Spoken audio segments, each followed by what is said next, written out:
Khammam Congress MP అభ్యర్థి రామసాహెం రఘురామిరెడ్డి విజయాన్ని ఆకాంక్షిస్తూ ఖమ్మం నగరంలో కాపటిపిచ్చే ఆధ్వర్యంలో ఆత్మీయ సమ్మేళనం జరిగింది। ఈ కార్యక్రమానికి మంత్రి పొంగులేటి శ్రీనివాసరెడ్డి, ఖమ్మం కాంగ్రెస్ ఎంపీ అభ్యర్థి రఘురామిరెడ్డి హాజరయ్యారు। పొంగులేటి మాట్లాడుతూ బీఆర్ఎస్ బీజేపీపై మండిపడ్డారు। రానున్న ఎన్నికల్లో తెలంగాణ రాష్ట్రాన్ని ఇచ్చిన కాంగ్రెస్ ప్రభుత్వాన్ని ప్రజలు ఆదరించి రామసాహెం రఘురామిరెడ్డిని గెలిపించాలన్నారు।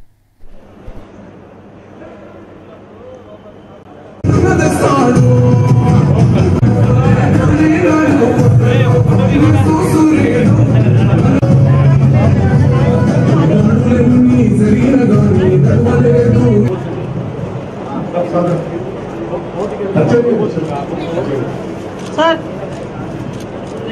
फाइन सर ओके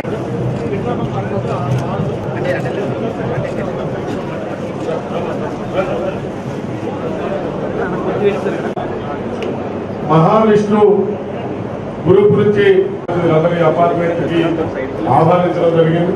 వారందరికీ ఈ యొక్క కార్యక్రమానికి మరొక ముఖ్య అతిథిగా గవర్నర్ మనందరికీ ఎక్కువసేపు కాంగ్రెస్ చేసిన నిధుల గురించి మాట్లాడడం మీరందరూ ఖమ్మం పట్టణం వారే అన్ని న్యూస్ పేపర్లు ఫాలో చేసి చదివిన వారే అది ఊళ్ళలో పోయి చెప్పుకునే విషయాలు మాత్రం ఒకటే వాగ్దానం చేస్తున్నాను।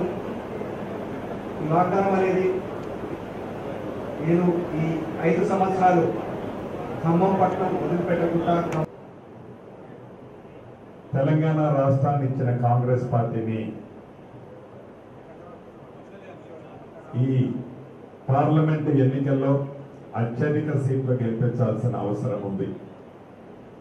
దేశ ప్రధానిగా రాహుల్ గాంధీ గారిని చేసే దాంట్లో ఈ ఖమ్మం పార్లమెంటుతో పాటుగా తెలంగాణ